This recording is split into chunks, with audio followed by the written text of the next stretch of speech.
Senator. Yes, sir. I mean, you see, I'm happy we have started on a good note. But you know, we'll normally have our fights. We're never going to stop fighting because we are fighting for a better Nigeria. Senator, well, all these things you said, it's not that people are just talking. Your fellow Senator Ireti Kingibe alleged that the Electoral Act was altered behind the scene, claiming that the version signed into law is a fraudulent departure for what the stakeholders agreed upon. And I can go through a litany of many other issues because there's no time. Time will not permit us. Is it the issue of removing certificate forgery as a ground for election? Is it restricted judicial review, section 88? You know, is it elite capture in primaries that people are talking about? Is it financial barriers for grassroots? I mean, there are many issues like that. So we can go over all of them. But I want to ask you one critical question. That is correct. With due respect, Rufai, you asked for empirical evidence. Read the section of the Electoral Act that say all of those things that you read out. Those are speculations. They are untruth. And the Kingibe can't proceed with that. No, but what happened? If you wanted to do that, what happened to? Just like I did on this issue, you should have rise up and speak to the. Hang on a minute. So-called doctor. How can anybody doctor Electoral Act? Wait. How? Wait. What happened to section 138? That removed presentation of forged certificate as a valid ground to challenge an election in the tribunal. What happened to that? What happened to section 138? No, let me hear you again. Section 138 that removed that says presentation of forged certificate as a valid ground to challenge election result at the tribunal. What happened to that? What happened to that? Okay. Yeah. Okay. I still have another question. Let me add another question. No, you can add. Let's take them one by one. Let me add the second question because of time. Igbo man say, hurry, the tear trouser. So let me answer. It's not the tear trouser. Make I ask my question. But if you insist, you can proceed. Good. The second question I want to ask you is, in reacting to the issue in South Africa, you said they should nationalize MTN and DSTV. Is it that you forgot that they are Nigerian shareholders? In fact, I remember there are even more that should be done. Wait, is it that you forget that they are Nigerian shareholders in DSTV and MTN? Yes. So they should nationalize the shares owned by Nigerians there too, right? Is that what you are saying? Can I answer? Can I answer you? Yeah, go ahead. Now, what I said is, I am aware that MTN is quoted. And therefore, Nigerian shareholders can hold on, but we take away the South African rights. And because of the issue, I'm not sure of the legal status. That's why I say you nationalize and then you re-privatize it so that Nigerians can take it over, and the profit they are taking out of Nigeria will be retained here. There will be no South African share in it. The same goes for the other bank, RBCTH. There are quite a number of them like that. And Rufai, I am happy that after I made the point that the president of South Africa is a major shareholder in MTN, and as of the time I spoke, he has found it very convenient to keep quiet. I am also aware that during the campaign of President Ramaphosa for election to the office of president in South Africa, he made the issue that foreigners were doing the jobs of South Africans. Now the South Africans are hungry, there is no employment and so on, and they have transferred aggression against black people. So I said, when you hit Ramaphosa as president, you touch his economic interest in Nigeria, he will speak out.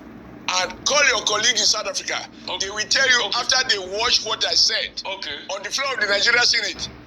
Thereafter, President Ramaphosa came out clearly to condemn the attack on black people. He didn't do so until I threatened his interest. But if you ask me, allow me, excuse me. No, hang on, let me finish. When you asked, I beg you. But it's the same government that is saying they want investors. So how does that sound like when you can arbitrarily nationalize people's shares when they come to invest in your country and you want foreign direct investments? So if Nigerians have chaos with any citizen of any country, they nationalize their shares. That's how Adams Oshiomhole sees things, right? We just nationalize people's shares like that. No. Now what I want Rufai, sorry, not Rufai. Rufai, you place more weight on wealth than the life of human beings.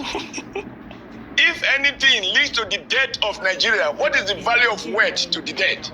If it is your own value system, that investment is more important than the life of Nigerians that are being wasted and killed, in South Africa, and the government is not on record as having convicted anybody to prison. What? And I know that those in government in South Africa are making money from Nigerian economy and cutting away that money to South Africa.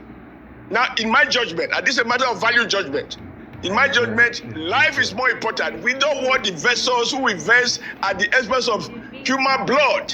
If you need Nigerian blood to service and you do not care about Nigerian human blood because you want to attract investors, I will say, even in my poverty, I value my life. If in your own case you value investment, etc. But you are wrong. You are wrong to say if we wait.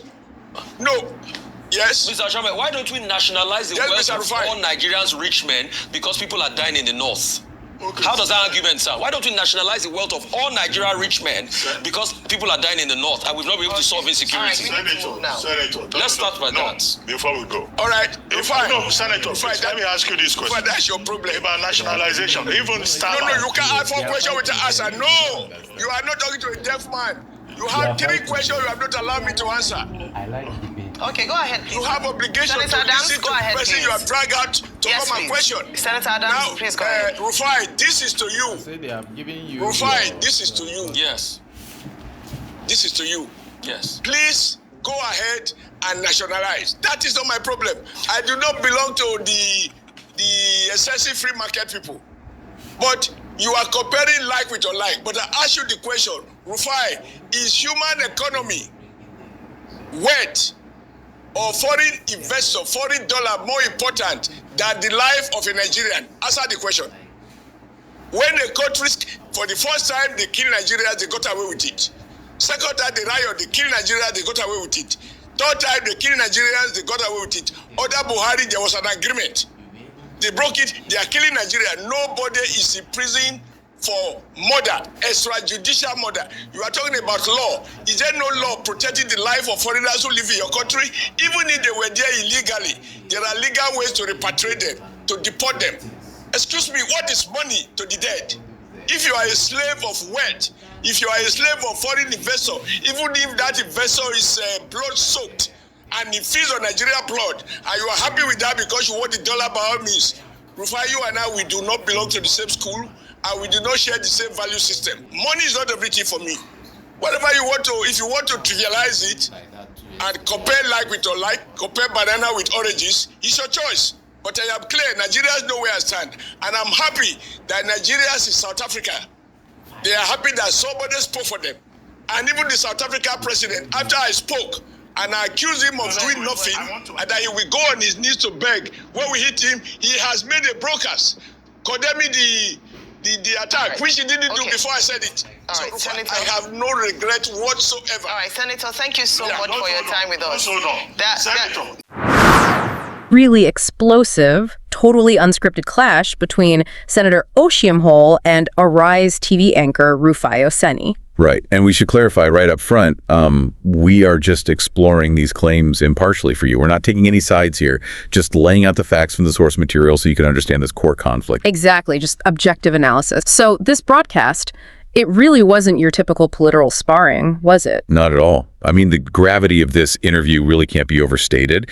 The heat in that studio was just palpable. Yeah. Oshiomhole completely bypassed the, standard talking points and launched straight into questions of foundational legitimacy. The tension was incredible to watch. At one point, Oshiomhole actually points it out, joking to the anchor, saying, "You fight me every day." Yeah, that was a wild moment. It really highlighted the dynamic between them. It did. It felt less like a news interview and honestly more like this high-stakes, unscripted tennis match where, well, both players refuse to stay on the baseline. They're just charging the net, volleying smashes directly at each other. That is a great way to put it. And that tension, well, it's a direct reflection of broader historical shifts in Nigerian politics right now. The reason they were charging the net is because he dropped some incredibly heavy allegations about the Senate's rulebook. Right. He claimed the Senate humiliated itself by passing unconstitutional rules. Rules that could, in theory, actually disqualify the current Senate president. But let's look under the hood here. How exactly did they allegedly rig the system? So he's arguing that the Senate retroactively altered their standing orders. Basically, they added a requirement for previous principal officer experience just to run for the Senate presidency. Oh, wow. So it's like a school principal just suddenly changing the rules of the student council election right after the votes are cast. Exactly, yeah. And leaving everyone questioning if the winner is even legitimate, he's suggesting they pulled the legislative ladder up behind them to protect the incumbent. Right. And, in a constitutional democracy, if the internal rules are invalid, every law they pass is suddenly standing on quicksand. Yeah, that leaves a massive vacuum. And it really affects everyday life for normal citizens, right? Because the conversation pivoted straight from the Senate chambers to Nigeria's economic crisis. It did. He made this very forceful argument that local businesses and Nigerian lives, well, they have to take priority over foreign interests. But I have to play devil's advocate here for a second. I mean, prioritizing local business sounds great on a populist TV broadcast, but does history show us if a nation can safely do that without, say, accidentally crippling the foreign investment they still desperately need? That is the exact tightrope critics are pointing out. I mean, capital is notoriously cowardly. It runs from instability. Given recent currency fluctuations and the ongoing reforms, foreign investors are already highly skittish. So this kind of confrontational rhetoric could just scare them off. Exactly. It could easily scare off the liquidity the country needs to balance its books. But on the flip side, his supporters argue that prioritizing foreign investment over immediate domestic survival is just pointless. Oh, because the wealth isn't trickling down. Right. If the wealth doesn't actually reach the streets and ordinary citizens continue to suffer, they see that investment as essentially meaningless. You can really see this exact fracture playing out online right now. Social media is just totally divided. Some people are experiencing genuine fear over the validity of these Senate rules. Yeah, and they're hailing Oshiomhole as this bold truth teller, right? Exposing what others only whisper about behind closed doors. Well, critics think he's just creating unnecessary chaos. I mean, escalating tension at a highly volatile time.